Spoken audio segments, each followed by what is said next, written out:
Gaza, faixa de Gaza. 18 de março de 2004, 02h37 da madrugada. Prédio residencial de 3 andares na cidade de Gaza, quarto no segundo andar. 2 camas separadas por 2,3 metros. 2 pessoas dormindo. Nasser Jahar, 38 anos, comandante militar do Hamas, responsável pelos ataques de foguetes, que aterrorizavam cidades israelenses. E seu primo, Mohamed Jahar, 35 anos, o homem que construía as bombas. Eles não sabem que a 680 metros de distância, no telhado de prédio abandonado, sniper israelense os observa através de mira térmica avançada. Não sabem que há 3 dias, equipe de vigilância mapeia cada movimento, cada padrão, cada vulnerabilidade. Não sabem que foram marcados para execução simultânea. E não sabem que nas próximas 3 horas morrerão.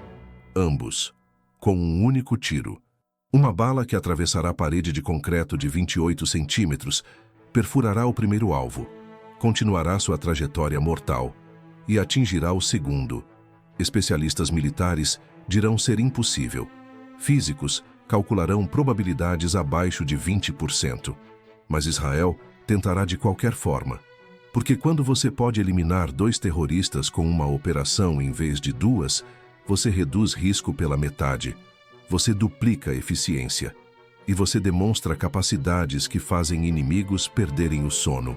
Esta é a história do tiro de sniper mais improvável da história moderna e de como matemática, tecnologia e 2 segundos de precisão absoluta convergiram para mudar tudo.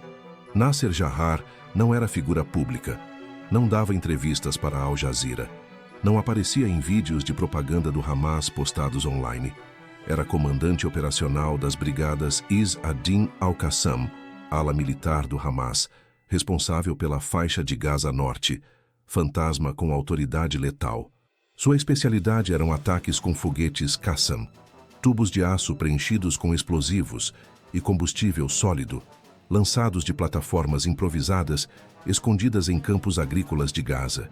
Os foguetes eram primitivos, construídos em oficinas clandestinas, usando tubulações de água e fertilizante agrícola. Não tinham sistemas de guiamento, não eram precisos, mas eram aterrorizantes. Sderot, cidade israelense a apenas 1 quilômetro da fronteira de Gaza, vivia sob alerta constante. Famílias tinham 15 segundos entre sirene e impacto, para correr para abrigos reforçados, construídos em cada esquina.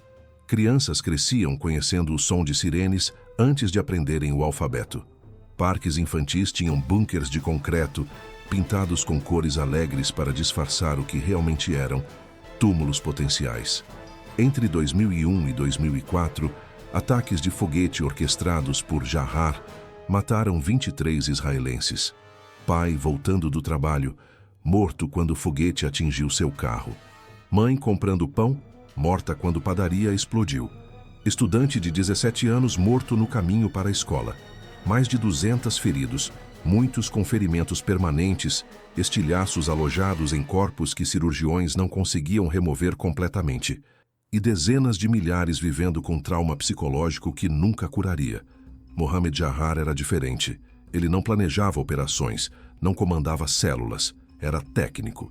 Engenheiro autodidata, que aprendeu construção de explosivos através de manuais baixados de sites jihadistas e experimentação meticulosa em galpões isolados, onde vizinhos não faziam perguntas, cintos suicidas costurados em coletes sob medida que terroristas vestiam sob roupas normais, carros-bomba transformando veículos civis em armas de 500 quilos de explosivos, dispositivos explosivos improvisados plantados em rotas militares israelenses, esperando pacientemente por comboios.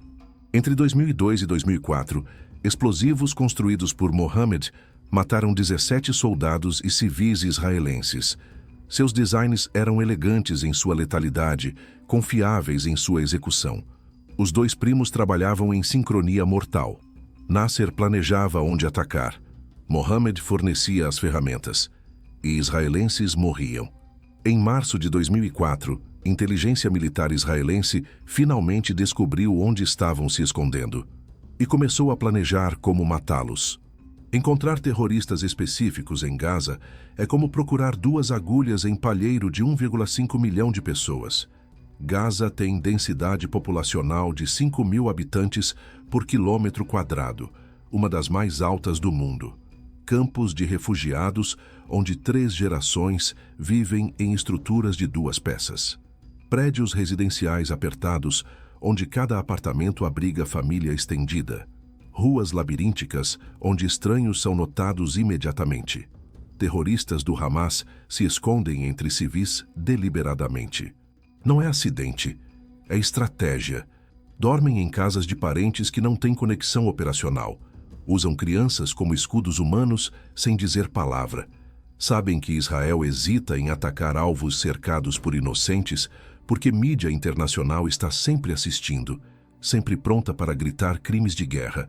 Mas Israel tinha vantagens tecnológicas que Hamas não podia igualar.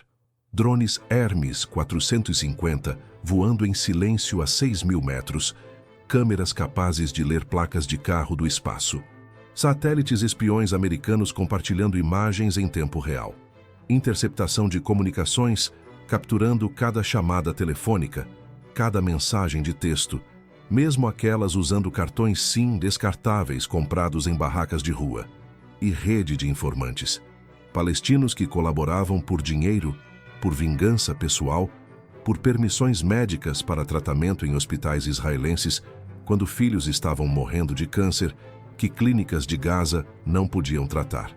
Colaboradores viviam com medo constante de descoberta, sabendo que Hamas executava traidores com tiros na cabeça em praças públicas como aviso. Em início de março de 2004, informante cujo nome permanece classificado até hoje, reportou que Nasser Jahar estava se escondendo em casa de tio distante, na cidade de Gaza. Não em campo de refugiado denso onde operações seriam impossíveis, não em túnel subterrâneo onde bunker busters seriam necessários. Em bairro residencial de classe média, relativamente tranquilo onde famílias normais viviam vidas normais. Confirmação veio através de vigilância eletrônica. Unidade 88-200, Divisão de Inteligência de Sinais de Israel, triangulou o celular de Jahar, mesmo usando 3 cartões SIM diferentes em 72 horas, para a área de 6 quarteirões. Drones Hermes sobrevoaram região durante semanas. Câmeras térmicas identificaram padrões de movimento. 2 figuras masculinas, nunca saindo de apartamento específico. Horários consistentes para dormir, posições consistentes nas camas. E então veio informação que transformou operação de vigilância em operação de eliminação. Mohamed Jahar estava com Nasser, os 2 primos, 2 dos homens mais procurados em Gaza, dormindo no mesmo quarto, raramente saindo, paranoicos sobre segurança, mas presos em gaiola que eles mesmos construíram. Para forças de defesa de Israel, era oportunidade que poderia não se repetir. 2 alvos de alto valor no mesmo local. Mas havia problema que deixou planejadores operacionais acordados por noites. Como eliminá-los sem matar família de 5 pessoas no andar de baixo? Sem destruir prédio inteiro, matando 30 vizinhos inocentes? Sem criar manchetes internacionais de massacres civis que dariam munição para críticos de Israel? Reunião de planejamento em base militar no sul de Israel, 8 de março de 2004. Sala de conferência segura sem janelas, oficiais de inteligência, comandantes de forças especiais, especialistas em armamentos, e Major Roni, comandante da unidade de elite de snipers, ouvindo opções sendo debatidas. Ataque aéreo com míssil guiado de precisão era opção óbvia. F-16 podia lançar míssil GBU-39 de 250 libras através da janela exata. Mas a análise de danos colaterais era problemática. Explosão mataria alvos, sim, mas também destruiria apartamento. Onda de choque colapsaria teto sobre família dormindo embaixo. Casal idoso. 3 crianças. Fotos de vigilância mostravam um menino de 6 anos, brincando no quintal todas as manhãs. Raid de solo com forças especiais era a segunda opção.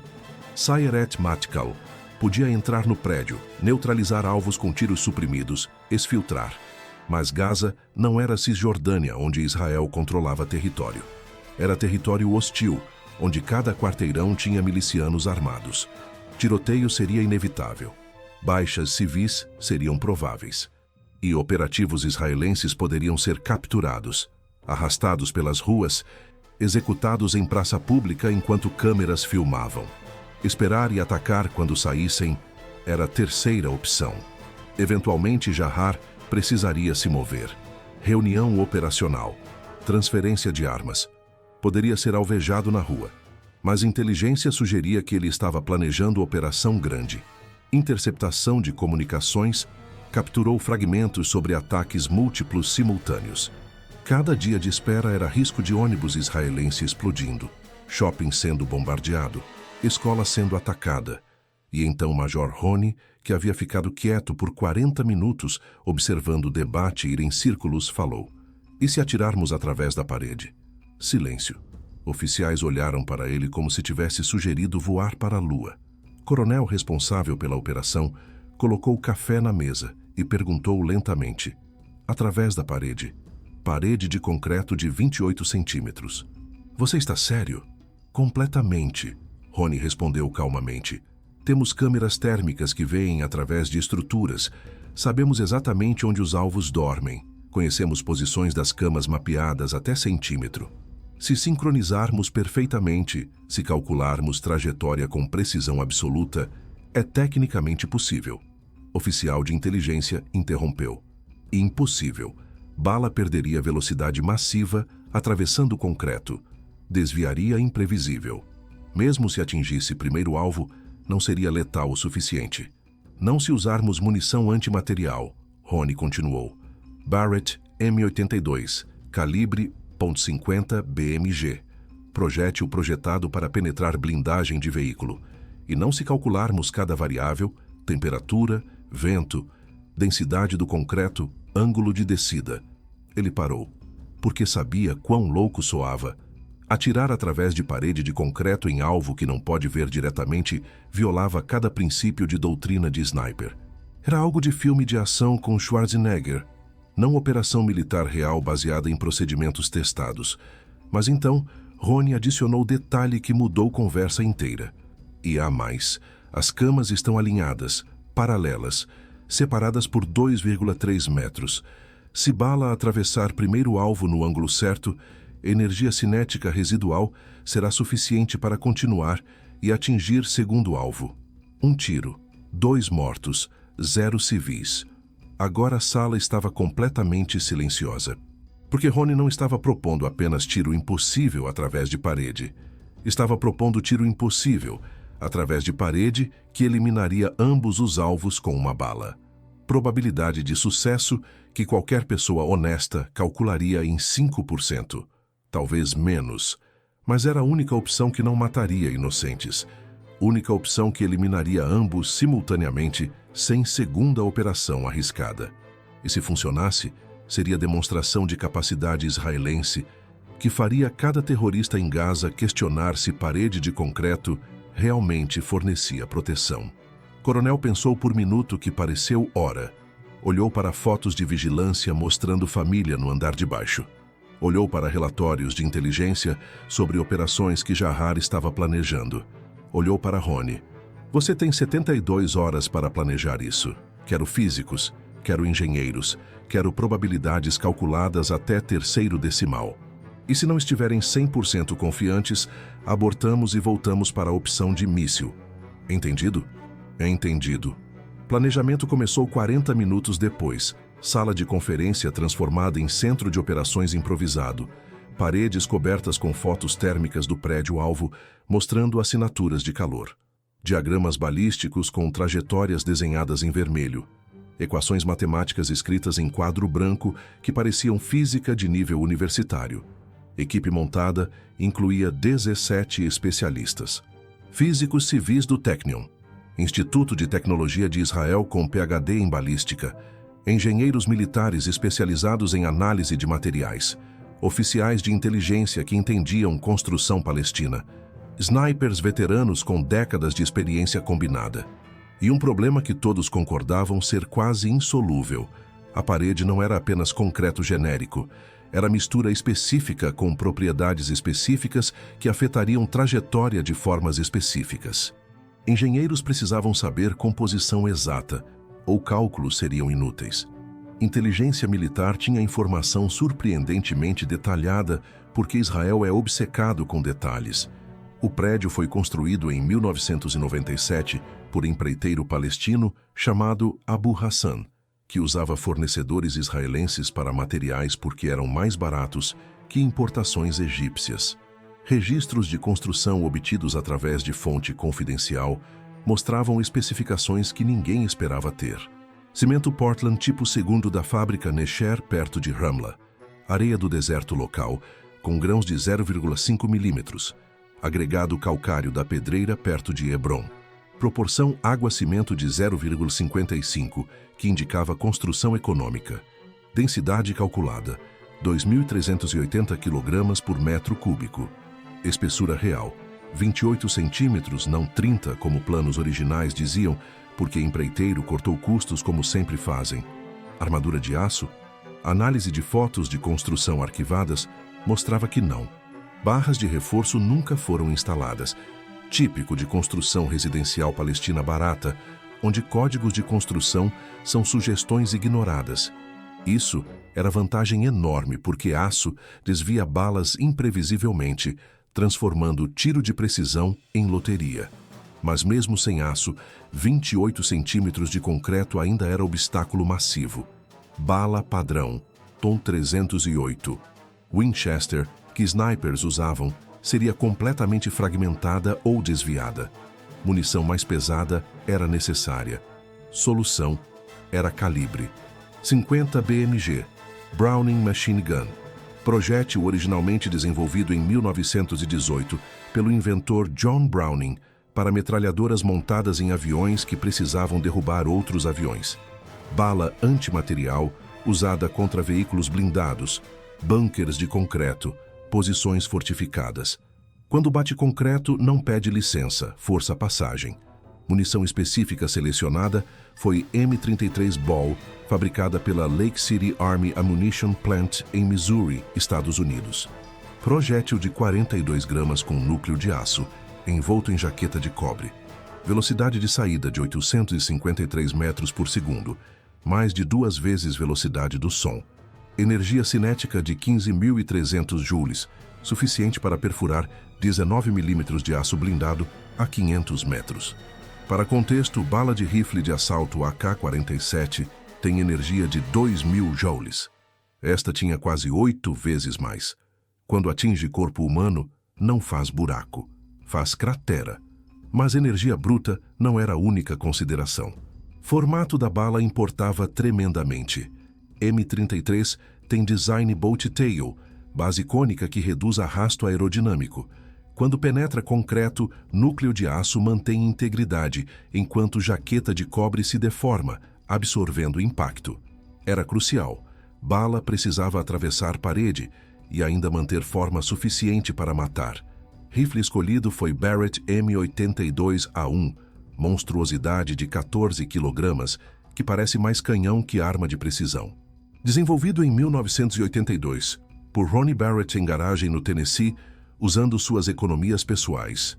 Militar americano não acreditava que rifle .50 BMG semiautomático era possível. Barrett provou que estavam errados e criou lenda. O Barrett não era arma de precisão extrema comparado com rifles de sniper dedicados em calibres menores. Tinha mais recuo, mais vibração, menos precisão inerente em condições ideais. Mas este tiro não precisava de precisão de 1 centímetro. Precisava de poder penetrante absoluto. E nisso, Barrett era incomparável. Problema mais complexo era calcular trajetória através do concreto. Nenhum manual militar tinha dados sobre isso, porque ninguém normalmente atira através de 28 centímetros de concreto, esperando acertar alvo humano do outro lado. Era território desconhecido, Dr. Ehud Steinberg, físico civil da Universidade Ben-Gurion, contratado como consultor, construiu modelo computacional usando software chamado PRODAS, que designers de munição usam. Ele precisava calcular 3 coisas: profundidade de penetração, desaceleração da bala e desvio lateral. Primeira questão era se bala penetraria completamente. Fórmula de Poncelet modificada para penetração de projéteis sugeria que sim, mas margem era apertada. Bala a 853 metros por segundo penetraria 31 centímetros de concreto desta densidade. Parede tinha 28. Suficiente, mas apenas. Segunda questão era a velocidade de saída. Bala entraria na parede a 853 metros por segundo.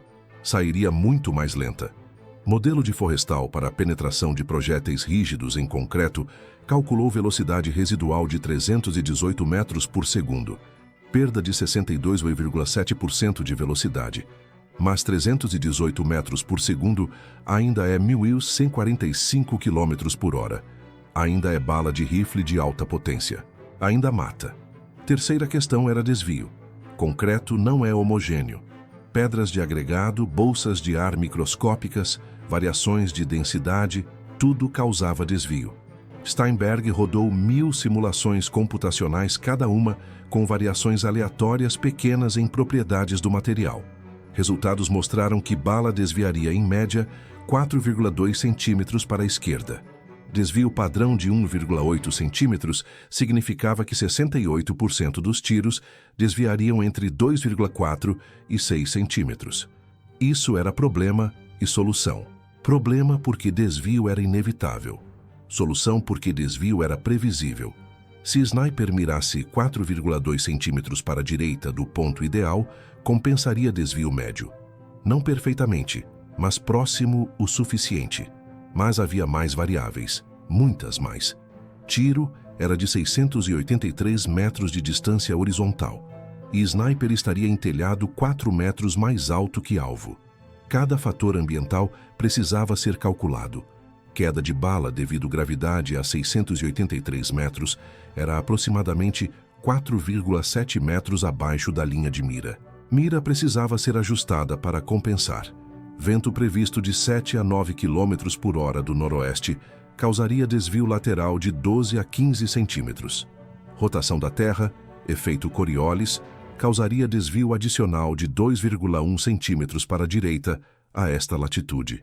Parecia ridículo considerar rotação planetária em tiro de 683 metros, mas precisão extrema exigia considerar tudo.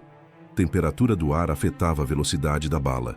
Ar mais frio é mais denso, cria mais resistência, desacelera projétil. Temperatura prevista de 13 graus Celsius requeria ajuste. Umidade de 68% tornava ar ligeiramente menos denso, contraintuitivamente, necessitando compensação oposta.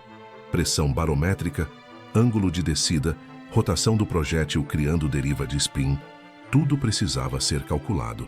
Computador balístico Kestrel 5 em 700 processou todos os dados e produziu o output final. Ajustar mira, 16,4 minutos de ângulo verticalmente, 1,8 minutos horizontalmente. Mas isso era antes da parede. Depois da parede, bala estaria mais lenta, trajetória diferente. Segundo o conjunto de cálculos, foi necessário para 2,4 metros de parede até alvo, e então havia segundo alvo.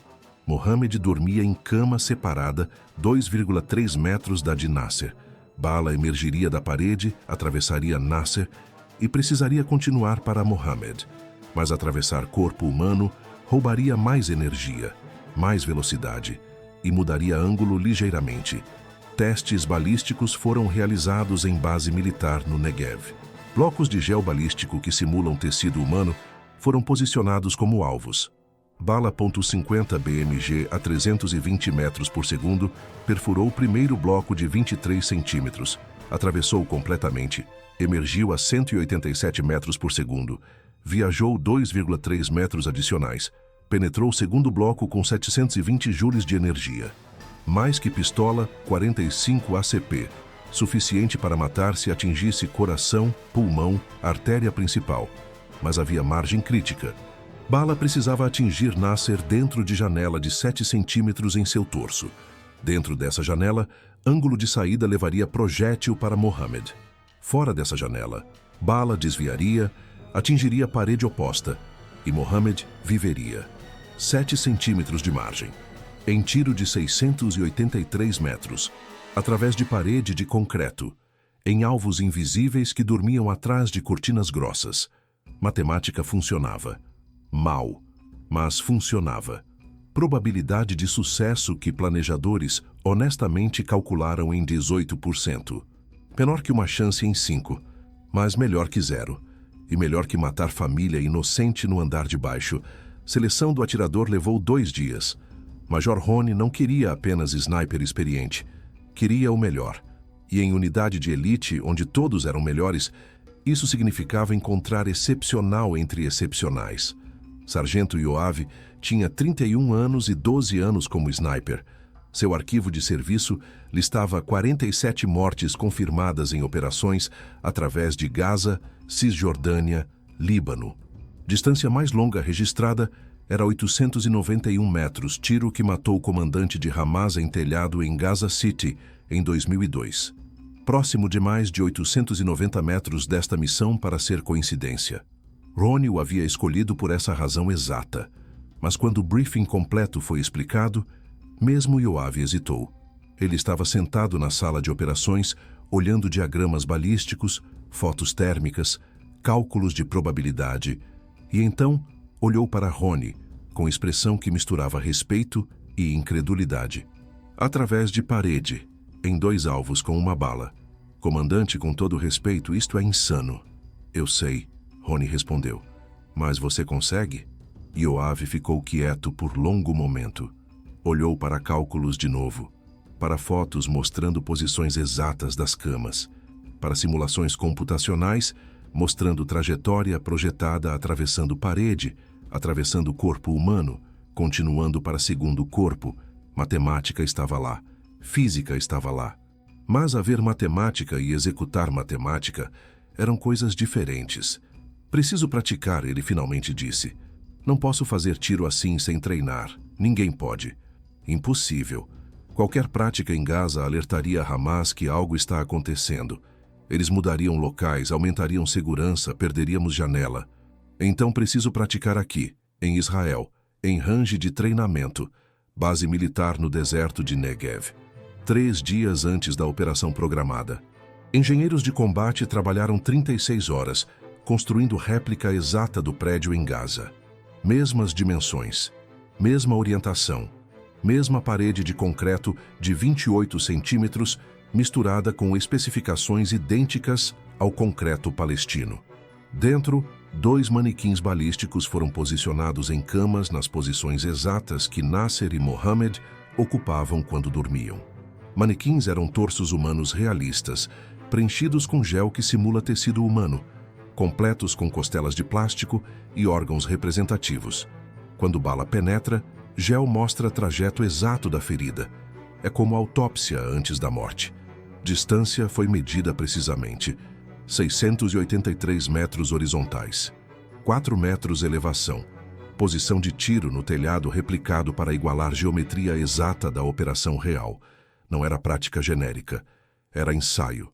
Yoav atirou seu primeiro tiro às 11h27. Colocou-se em posição. Controlou respiração. Centralizou retícula no ponto calculado da parede. Apertou o gatilho suavemente. Barrett rugiu mesmo com o supressor. Recuo massivo empurrou-o para trás. Bala atingiu parede 40 centímetros à esquerda do alvo. Erro completo. Se fosse operação real, teria atravessado parede e atingido espaço vazio entre as camas. Ambos os alvos viveriam. Operação falharia. Ajustes foram feitos. Compensação de mira alterada. Segundo tiro, às 12h03. Desta vez atingiu o primeiro manequim perfeitamente. Centro de massa. Ferida letal. Mas quando checaram o segundo manequim, nada. Bala havia fragmentado atravessando o primeiro torso. Energia cinética dissipada. Núcleo de aço se despedaçou contra a costela simulada. Munição foi trocada. Lote diferente. Teste de qualidade melhor. Terceiro tiro às 13h41. Sucesso parcial. Primeiro manequim atingido. Bala atravessou, mas desviou ao sair. Atingiu parede 15 centímetros à direita do segundo manequim. Mohammed Jahar teria ouvido o impacto na parede ao lado de sua cama e acordado para ver primo morrendo. Teria corrido, sobrevivido, alertado Hamas. Missão fracassada. Quarto tiro às 15h18. Perfeição. Bala penetrou parede exatamente onde cálculos previram. Atravessou o primeiro manequim no peito. Emergiu das costas. Continuou trajetória. Atingiu o segundo manequim no abdômen superior. Análise de gel mostrou ambas seriam mortes. Primeira instantânea. Segunda, em 2 a 3 minutos de sangramento interno. Mas levou 4 tentativas para acertar uma vez. Taxa de sucesso de 25%. Em condições controladas. De dia, sem pressão. Sem estresse de operação real, onde erro significava não apenas falha, mas exposição, captura, execução pública. Preciso de mais prática, Yoav disse.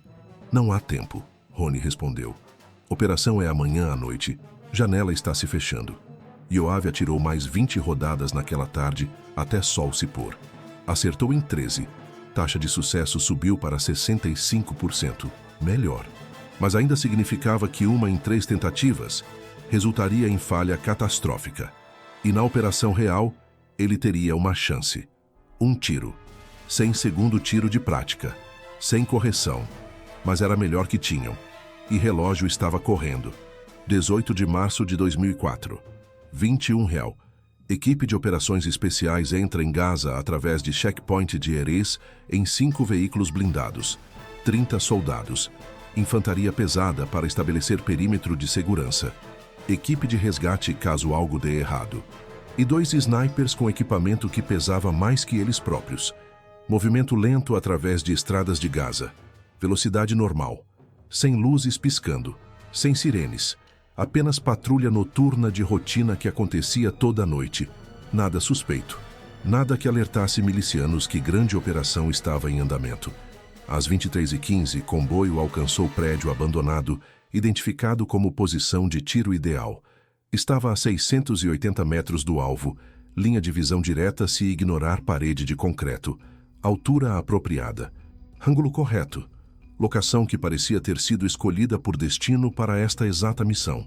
Prédio estava vazio por 2 anos. Dono morreu. Herdeiros brigavam em tribunal. Ninguém morava lá. Ninguém cuidava. Janelas quebradas, lixo acumulado, grafite nas paredes. Perfeito. Yoav e Spotter subiram escadas para telhado. Cuidado com cada passo em degraus quebrados que poderiam ceder. No topo, Yoav montou o Barrett M82 em tripé de alta precisão, ajustável em incrementos de milímetros. Peso de 14 kg do rifle exigia suporte estável. Qualquer movimento, qualquer vibração, traduziria em erro de metros no alvo. Spotter instalou equipamento de observação. Laser de distância apontou para prédio-alvo e confirmou. 683 metros, 3 metros a mais que calculado. Ajustes menores foram feitos em configuração de mira. Diferença era marginal, mas não desprezível. Câmera térmica de drone Hermes 450, sobrevoando a 5. 000 metros transmitia a imagem em tempo real para a tablet que Spotter segurava. 2 assinaturas de calor no quarto-alvo. Ambas deitadas em camas, mas não imóveis. Movimento ocasional. Virando, ajustando posição. Ainda acordados ou dormindo inquietos. Equipe esperou. E esperou. E esperou mais.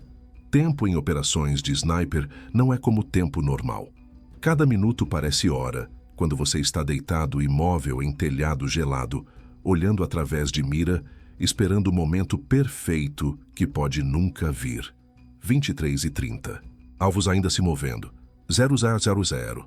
Movimento reduzido, mas ainda visível. 0030. Um dos alvos levantou, presumivelmente para usar banheiro. Voltou. Deitou. Yoav relaxou o dedo do gatilho. Não era momento. 0 Finalmente. Assinaturas térmicas estabilizaram. Sem movimento por 10 minutos. Padrão consistente com sono profundo. Respiração regular. Corpos completamente imóveis. Era momento ou nunca seria. Comando veio através de fone de ouvido. Voz calma do coordenador de operações em veículo de comando 200 metros atrás. Prepare para tiro. Yoav ajustou posição levemente. Verificou cada parâmetro pela 10ª vez. Mira estava configurada corretamente? Sim. Rifle estava estável? Sim. Munição carregada. Sim. Spotter confirmou condições climáticas através de medidor de clima portátil. Vento, 6,8 km por hora noroeste. Temperatura, 12,9 graus. Umidade, 71%. Dentro de parâmetros aceitáveis. Alvos estacionários. Condições ótimas. Autorização concedida. No seu tempo. No seu tempo. 3 palavras que entregavam decisão de vida e morte para julgamento de um homem. Yoav poderia esperar mais se sentisse que não estava pronto. Poderia abortar se algo não parecesse certo. Mas ele sabia que janela estava se fechando. Amanhecer chegaria em 5 horas. Operação precisava estar completa e equipe precisava estar fora de Gaza antes de luz do dia. Era agora. Yoav respirou fundo. Técnica aprendida em anos de treinamento. Inalar por 4 segundos através do nariz. Reter por 2 segundos. Exalar por 6 segundos através da boca. Padrão que desacelera batimento cardíaco, que acalma sistema nervoso, que transforma humano tenso em máquina estável. Batimento cardíaco desceu de 78 para 64 batimentos por minuto. Ainda alto. Respirou mais. 58. Melhor. Profissionais podem reduzir para 50 ou menos. Yoav chegou a 56 e decidiu que era suficiente. Através da mira Leopold Mark IV em magnificação 16x, parede de concreto do prédio-alvo preenchia a visão completamente. Ele não podia ver Nasser ou Mohammed. Não podia ver camas. Não podia ver interior do quarto. Via apenas concreto bege desgastado, com manchas de umidade e rachaduras pequenas. Mas ele sabia exatamente onde estavam. Câmera térmica mostrava assinaturas de calor em tablet ao lado do rifle. Spotter sussurrou confirmação. Ambos estacionários. Posições mapeadas. Alinhamento confirmado. Crosshair centrado no ponto calculado. 1,4 metros acima do chão. 3,2 metros da borda esquerda da parede. Ponto invisível que matemática e física diziam que levaria bala através de 28 centímetros de concreto, através do peito de Nasser Jahar, através do espaço entre as camas e através do abdômen de Mohammed Jahar. 7 centímetros de margem de erro, em tiro de 683 metros. Através de parede. Isso era tudo. Yoav exalou lentamente. Segure respiração na pausa natural. Corpo completamente imóvel. Dedo no gatilho. Pressão gentil. 1,8 kg. Não puxar. Não arrancar. Apertar suavemente como se estivesse apertando mão de criança. Consistente. Controlado. O gatilho quebrou. O rifle disparou. Recuo do Barrett M82 é brutal mesmo com sistema de amortecimento. Empurrou Yoav para trás com força de 30 kg, mas ele estava preparado. Ombro firmemente contra a coronha. Corpo absorveu impacto sem mover mira significativamente. Som foi suprimido a 136 decibéis por silenciador customizado. Ainda alto, comparável à motocicleta acelerando. Mas a 683 metros de distância, através de ar noturno de Gaza, onde geradores diesel rugiam e cachorros latiam e motos circulavam, era apenas mais ruído de fundo. Nada que despertasse atenção especial. Bala viajou. Projétil de 42 gramas cortando ar a 853 metros por segundo. Não faz som de assobio como filmes mostram. Velocidade supersônica significa que cria onda de choque cônica atrás dela. Estampido sônico que ninguém embaixo ouviria porque é direcional, apontando para trás da trajetória. Tempo de voo calculado. 0,81 segundos da saída do cano até impacto na parede. Menos de 1 segundo para a bala cobrir distância que levaria a pessoa 8 minutos para caminhar. Durante esse segundo, Yoav não respirou. Não moveu. Manteve olho na mira, observando através de névoa leve de gases de pólvora, escapando do sistema de supressão. Spotter ao lado rastreava com binóculos de visão noturna. Ambos esperando para ver se décadas de experiência combinada e dias de planejamento meticuloso produziriam sucesso ou desastre. Bala atingiu parede 2 centímetros à esquerda do ponto de mira. Desvio causado por rajada de vento leve que medidor não detectou. Mas 2 centímetros era dentro de margem, ainda funcional. Impacto criou cratera pequena na superfície externa. Concreto explodiu em nuvem microscópica de pó. Mas bala não parou. Núcleo de aço de 42 gramas com energia de 15.300 joules não pede licença para concreto. Força passagem. Penetração através de 28 centímetros foi violenta. Bala desacelerou dramaticamente de 853 metros por segundo para 321, perda de 62,4% de velocidade. Cada centímetro de concreto roubava energia cinética, aquecendo ponta do projétil a temperaturas que derretiam cobre da jaqueta. Mas núcleo de aço manteve integridade. Design de engenharia que John Browning criou em 1918, funcionando exatamente como projetado um século depois. Bala desviou 4,7 centímetros para a esquerda devido variações de densidade no concreto, dentro de margem prevista. Emergiu da face interna da parede, deixando buraco de 14 milímetros.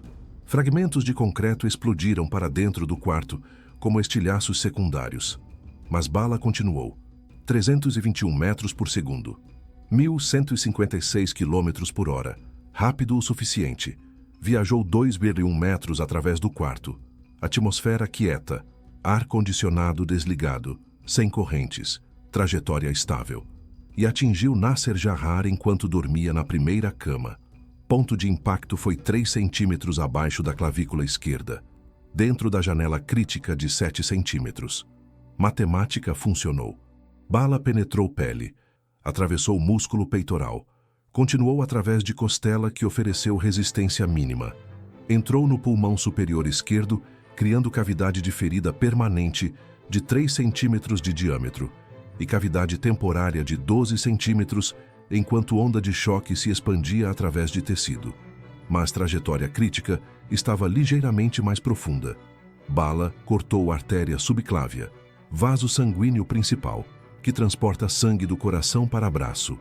A artéria tem diâmetro de 1 centímetro e pressão de 120 milímetros de mercúrio. Quando perfurada, sangue jorra como mangueira de jardim. Bala continuou. Passou através de mediastino superior, área entre pulmões. Fragmentou ligeiramente ao atingir quinta costela no lado oposto. Mas a maioria do projétil manteve integridade. Emergiu das costas de Nasser, 8 centímetros à direita da coluna vertebral. Nasser acordou. Por fração de segundo, dor impossível de descrever atravessou o peito. Confusão total. Não entendia o que aconteceu. Tentou gritar, mas pulmão perfurado não fornecia ar. Apenas som úmido borbulhante, enquanto sangue enchia a cavidade pleural. Ele viu Mohammed em cama ao lado, ainda dormindo. Tentou alcançar. Braço não respondeu. Artéria cortada significava que sangue não estava chegando. Braço estava morto e Nasser estava morrendo. Tempo de consciência, 2,3 segundos. Então choque hipovolêmico tomou conta. Pressão sanguínea despencou. Visão escureceu. Coração ainda batia, mas bombeava sangue para a cavidade torácica em vez de cérebro. E Nasser Jahar, comandante militar do Hamas responsável por morte de 23 israelenses, morreu sem entender que Bala atravessou parede de concreto para alcançá-lo. Mas Bala não parou com ele. Projétil emergiu das costas de Nasser, viajando a 189 metros por segundo, metade da velocidade original, mas ainda a 680 km por hora, ainda letal para qualquer coisa feita de carne e osso. Viajou mais 2,3 metros através do quarto. Ar agora estava ligeiramente perturbado por movimento de corpo de Nasser colapsando, mas distância era curta demais para a turbulência afetar significativamente, e atingiu Mohammed Jahar dormindo na segunda cama.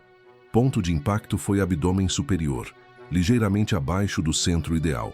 Bala desviou 6 centímetros para baixo, atravessando o corpo de Nasser, devido fragmentação parcial contra a costela, mas ainda dentro de margem letal. Projétil penetrou pele. Atravessou músculos abdominais. Entrou na cavidade peritoneal e começou causando caos.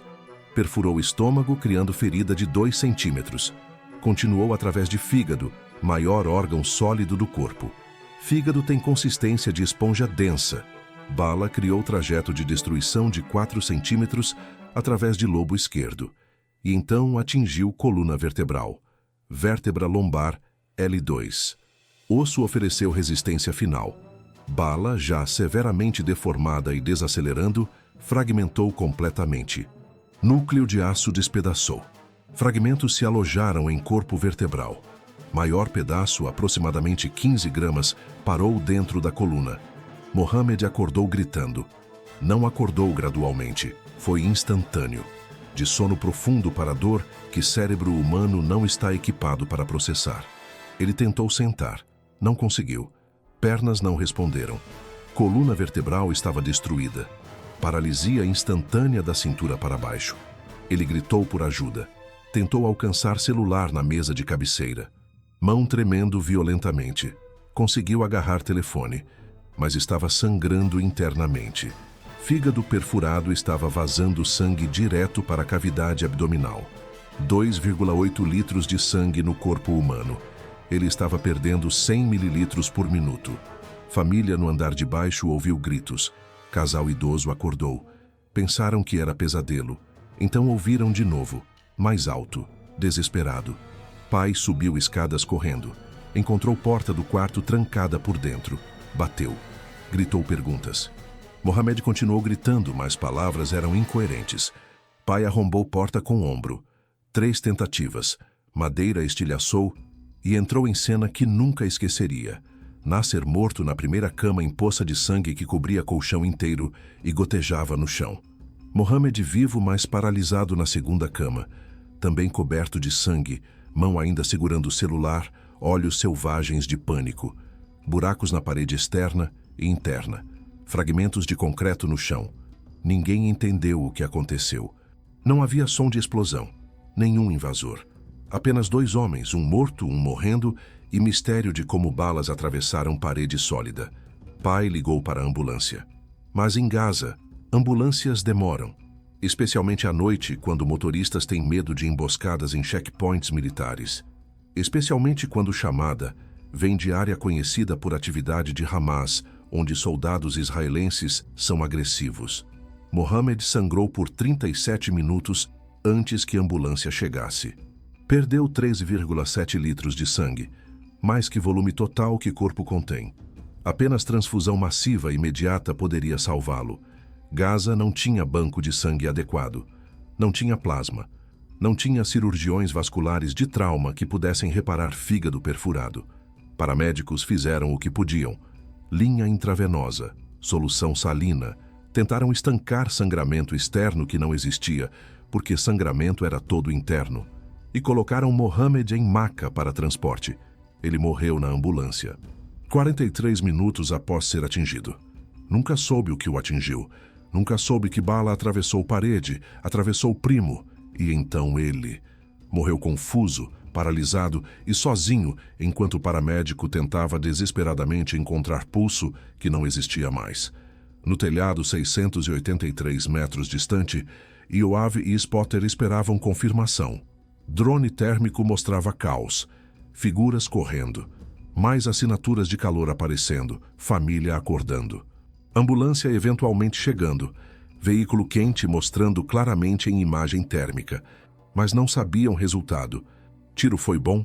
Alvos foram atingidos? Um morto? Ambos? Nenhum? Sem confirmação visual através de parede de concreto.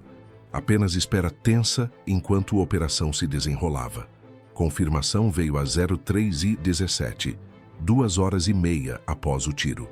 Interceptação de comunicações do Hamas, captada por unidade 8200. Transmissão de rádio em código, que analistas quebraram instantaneamente, porque Israel monitora frequências de Hamas há décadas. Ambos os mártires foram levados, Nasser e Mohamed. Ambos shahids agora. Shahid, mártir, palavra árabe, que militantes islâmicos usam para mortos em combate. Confirmação indireta, mas definitiva. Yoav olhou para Roni através de rádio. Voz calma. Confirmação de alvos? Ambos neutralizados. Exfiltrar imediatamente. Yoav desmontou Barrett em 90 segundos. Movimentos praticados 1000 vezes. rifle separado em componentes principais, colocado em case projetado para parecer equipamento de filmagem. Munição gasta coletada. Estojos não podem ser deixados porque têm marcas únicas de percussão que identificam arma específica. Posição sanitizada. Varredura visual de 360 graus com equipamento de visão noturna confirmando que nada foi deixado.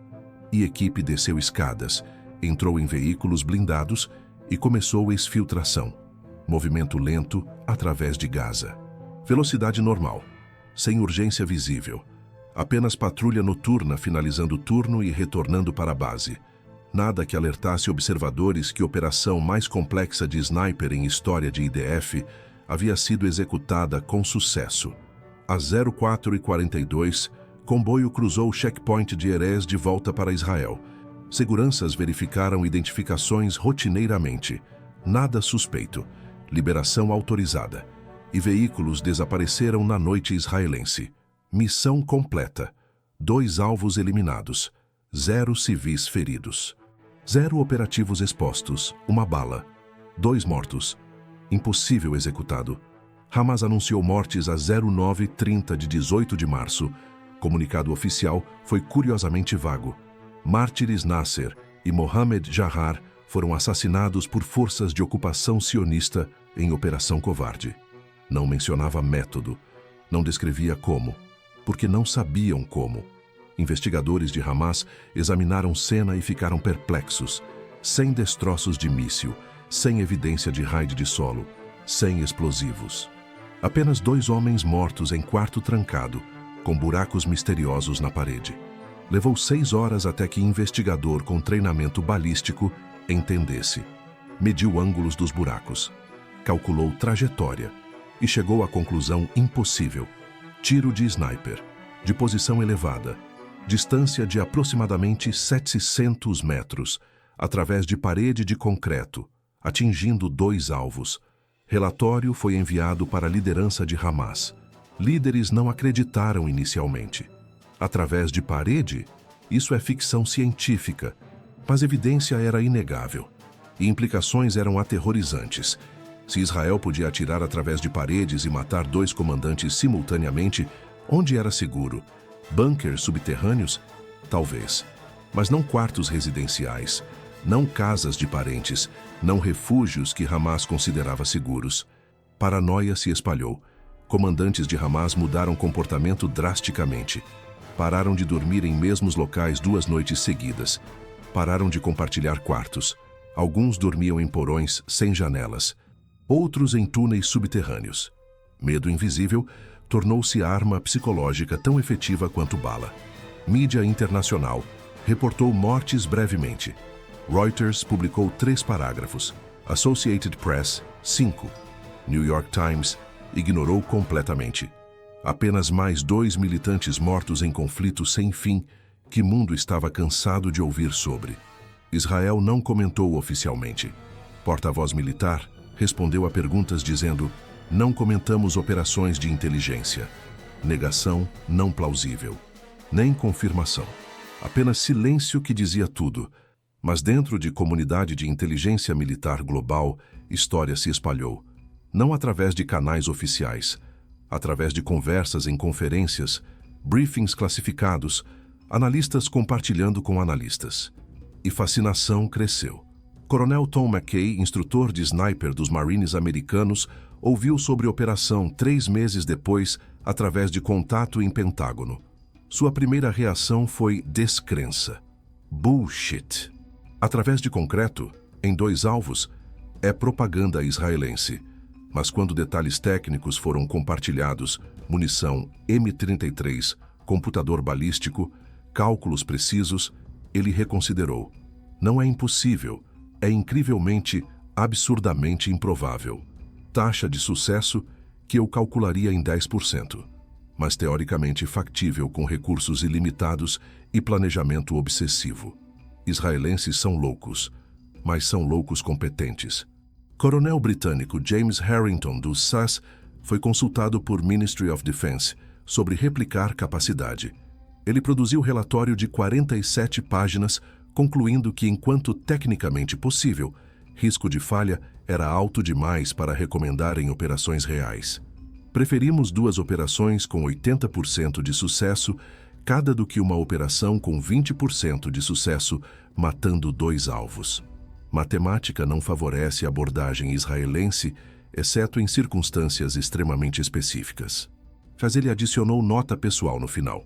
Dito isso, se conseguirem fazer funcionar, é demonstração impressionante de capacidade. Mudará como adversários avaliam segurança. General Stanley McChrystal, que comandou operações especiais americanas, mencionou o caso em palestra para oficiais juniores em 2008. Israel ocasionalmente executa operações que fazem resto de nós pensar por que não pensamos nisso primeiro. Tiro duplo através da parede é exemplo. Audacioso ao ponto de recklessness. Mas quando funcionou, estabeleceu novo padrão. Chris Kyle, lendário sniper SEAL com 160 mortes confirmadas, mencionou em entrevista 2012. Aquele tiro israelense é lenda entre atiradores, tipo coisa que você ouve e pensa, sem chance, alguém está exagerando. Mas aconteceu, respeito. Tiro entrou em manuais de treinamento de múltiplas nações. Não como técnica a ser replicada. Taxa de falha seria 80% ou mais. Mas como estudo de caso de planejamento operacional excepcional, de limites do que tecnologia e habilidade podem alcançar quando convergem perfeitamente. Para Nasser Jahar, morte foi relativamente rápida. Talvez 3 segundos de consciência confusa.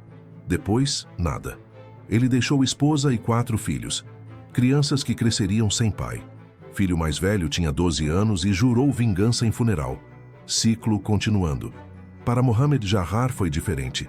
43 minutos de agonia, paralisia, sangramento, confusão, terror de não entender o que estava acontecendo. Ele morreu sem compreensão. Apenas dor e medo e escuridão final. Ele deixou esposa grávida de 5 meses e 2 filhos pequenos. Bebê nasceria sem pai. Cresceria ouvindo histórias sobre homem que nunca conheceu. E talvez um dia, quando adulto, juntaria Hamas ou Jihad Islâmica ou qualquer organização que prometesse vingança. Ciclo perpetuando. Funerais foram massivos. Milhares de pessoas. Bandeiras de Hamas. Promessas de vingança. Discursos inflamados sobre resistência e martírio. Mas dentro do Hamas havia também medo que ninguém verbalizava publicamente. Se Israel podia fazer isso, o que mais podia fazer? Não havia mais santuários. Não havia mais lugares verdadeiramente seguros. Parede de concreto não protegia.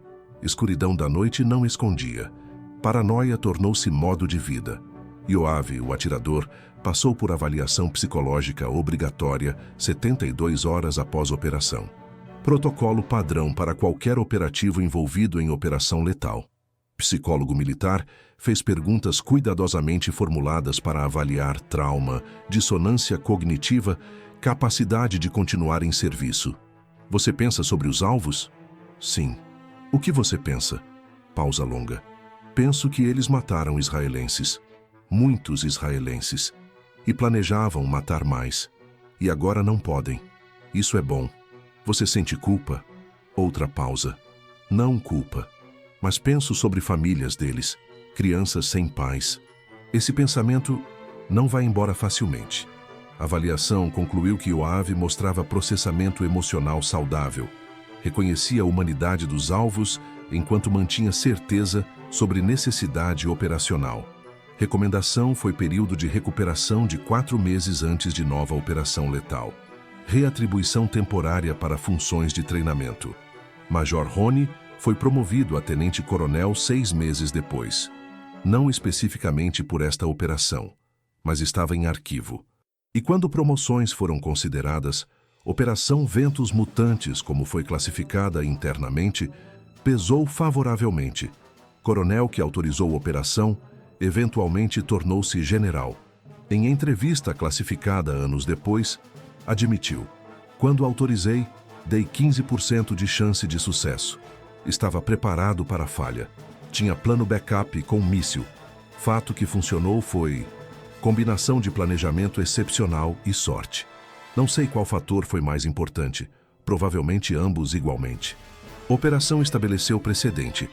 Provou que, sob condições certas, com recursos adequados, planejamento meticuloso e atirador excepcional, tiros que parecem impossíveis tornam-se possíveis. Nos anos seguintes, Israel executou variações: tiro através de janela de vidro à prova de balas, tiro através de porta blindada, tiro através de múltiplos obstáculos, cada um baseado em lições aprendidas em março de 2004. Mas até onde registros públicos mostram, nenhuma operação replicou exatamente o que aconteceu naquela noite. Uma bala, 2 alvos, através de parede de concreto. Permanece único, ponto de referência contra qual outros tiros impossíveis são medidos. Comunidade de Sniper Militar Internacional tentou replicar em ambientes de treinamento. Canadenses tentaram 50 vezes. Acertaram primeiro alvo em 40 tentativas.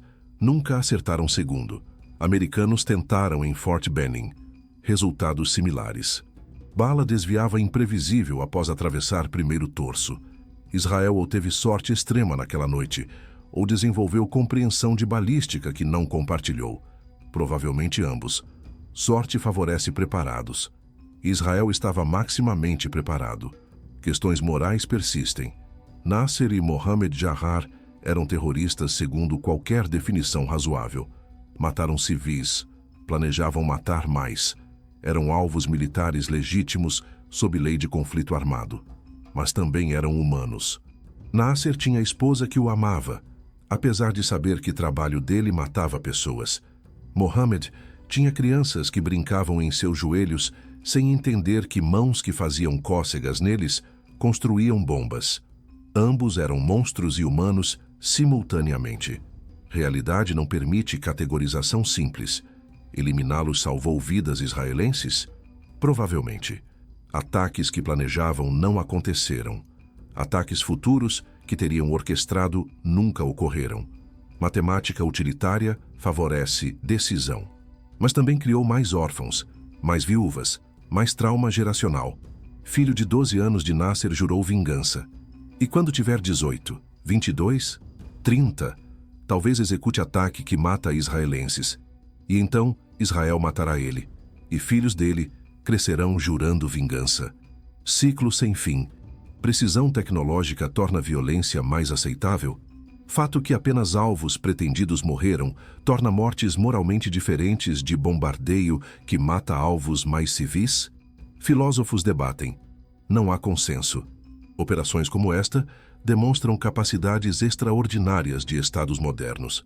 Tecnologia que localiza indivíduos específicos em meio a milhões.